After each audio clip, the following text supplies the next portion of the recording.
So India's reputation for high quality generic drugs should not be put at risk అని ఉంటుంది.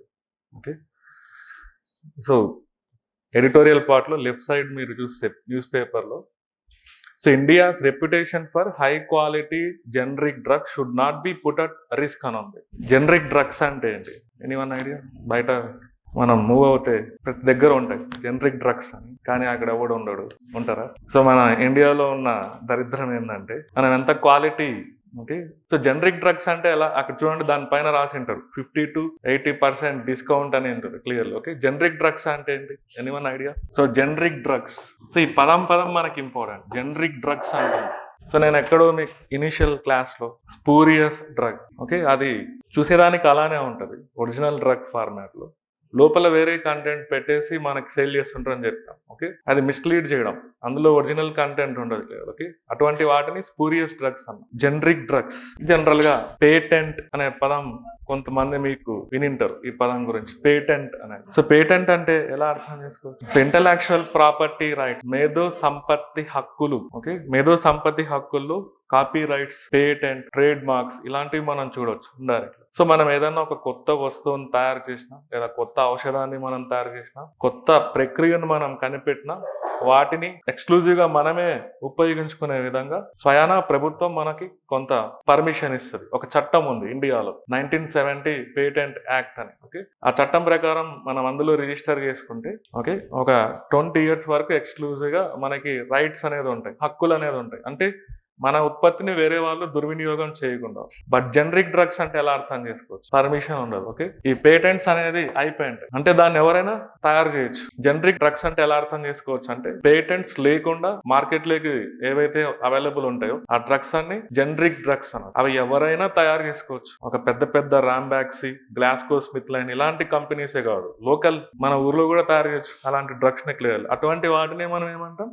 Generic drugs అంట. Clear. Okay, so వీటిని కూడా పెద్ద పెద్ద ఫార్మాస్యూటికల్ కంపెనీస్ ఏం చేస్తాయంటే, వాళ్ళ బ్రాండ్ పెట్టేసి కేవలం 1 రూపీ పడే డ్రగ్ ని ఎంతకు అమ్ముతుంటారంటే వాళ్ళు, ఓకే, 20 రూపీస్, 30 రూపీస్. దీన్ని బట్టి వాళ్ళు ఏ లెక్కన పబ్లిక్ ని లూటీ చేస్తారో మీరు అర్థం చేసుకోవచ్చు. అందుకే గవర్నమెంట్ దేన్ని ప్రమోట్ చేస్తుంది అంటే, ఇండియాలో జనరిక్ డ్రగ్స్ ని ప్రమోట్ చేస్తుంది ఇండైరెక్ట్ గా. ఓకే, సో వీటి మ్యానుఫ్యాక్చరింగ్ ని, ఈ జనరిక్ డ్రగ్స్ అంటే పేటెంట్స్ అయిపోయిన వాటిని కూడా అలా అమ్ముతున్నారంటే మీరు అర్థం చేసుకోవచ్చు. సో స్వయానా గవర్నమెంటే పర్మిషన్ ఇస్తుంది.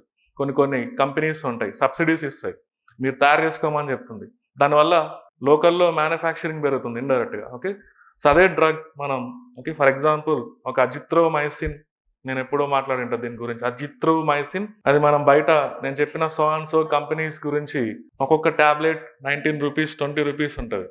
అదే జనరిక్ డ్రగ్స్ లోకి వెళ్ళండి, ఓకే, అదే టాబ్లెట్ 3 రూపీస్, 4 రూపీస్ మీకు ఇచ్చేస్తాడు.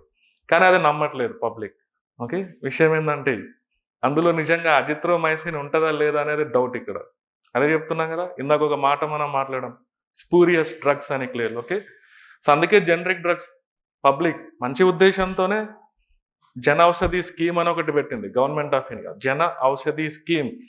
సో దాని ఉద్దేశం ఏంటంటే ఇలాంటి జనరిక్ డ్రగ్స్ ని ప్రమోట్ చేయడం, లో కాస్ట్. సో ఇవంటే ఓకే, కొన్ని క్యాన్సర్ డ్రగ్స్ ఉంటాయి. ఓకే, క్యాన్సర్ ట్రీట్మెంట్, కీమోథెరపీలు ఉపయోగించేటువంటి ఆ డ్రగ్స్ అనేది లక్షలలో ఉంటాయి. ఓకే, దానిపైన ఎక్స్పెండిచర్.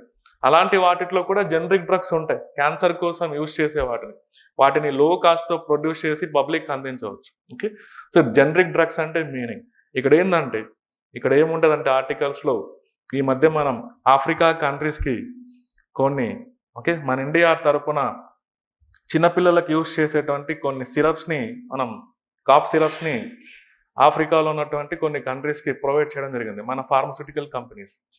అక్కడ ఏమైంది? ఓకే, ఆర్టికల్ మీరు చదివితే 2022లో 2023లో కొంతమంది చిన్నపిల్లలు చనిపోవడం జరిగింది. దీన్ని బట్టి ప్రపంచంలో మన ఇండియా పైన పేరు వెళ్ళి ఉంటుంది, WHOకి తెలిసి ఉంటుంది ఎక్కడి నుంచి వచ్చి ఉంటాయి ఈ డ్రగ్స్ అనేది. ఓకే, సో ఇండైరెక్ట్గా ఈ ఆర్టికల్ ఏం చెప్తుందంటే, మన డ్రగ్స్ పైన అదే కదా పైన heading, India's reputation for high quality generic drugs should not be put at risk అని ఉంది. ఓకే, మన రెప్యుటేషన్ దెబ్బతింటుంది, అంతర్జాతీయంగా కొంత చెక్ చేసుకోవాలి అనేది ఈ ఆర్టికల్ యొక్క ఉద్దేశం. క్లియర్. సో వీటిపైన నియంత్రణ ఎవరికి ఉంటుంది? ఇలాంటి డ్రగ్స్ పర్మిషన్ ఏదైనా ఇండియాలో కొత్తగా డ్రగ్స్ కనిపెడితే, కొత్తగా వ్యాక్సిన్స్ తయారు చేస్తే వీటిని ఎవరు అప్రూవల్ ఇస్తారు ఏదైనా? ఓకే, ఓకే, డ్రగ్స్ అంటేనే నార్కోటిక్స్ అనకూడదు. ఓకే, అది డ్రగ్ అంటే ఇక్కడ ఏంటి, ఔషధం అనే మీనింగ్, అంతేగాని అది వేరే. ఓకే, మీరు ఎలా అనుకుంటున్నారంటే డ్రగ్స్ అంటే ఓకే అదే పనిగా బయట ఈ హెరాయిన్, కొకైన్ అవి వాడతారు కదా, అవి కాదు డ్రగ్స్ అంటే. ఏదైనా మనం వాడే పారాసిటమాల్ కానించి ఏదైనా దాన్ని డ్రగ్స్ అంటారు క్లియర్. ఓకే, వీటి కోసం ఇండియాలో ఓకే ఏదైనా ఒక ఆర్గనైజేషన్ పనిచేస్తారు. దీని గురించి మీరు చూడాలి, ప్రిలిమ్స్లో అడుగుతారు ఇది. ఓకే, సో దీని పేరు ఇది central drugs standard control organization. కేంద్ర స్థాయిలో న్యూఢిల్లీలో ఒక సంస్థ ఉంటుంది, central drugs standard control organization. Okay, మన దేశంలో ఔషధాలకు సంబంధించి ఓకే నియంత్రణ వ్యవస్థ. వీటికి పర్మిషన్ ఇవ్వాలన్నా, సో వీటిని మార్కెటింగ్ చేయాలన్నా, వీటి కొత్త డ్రగ్స్కి అప్రూవల్ ఇవ్వాలన్నా, వ్యాక్సిన్స్ అప్రూవల్ ఇవ్వాలన్నా, సో వైద్య రంగంలో కొత్త treatments, central drug standard control organisation.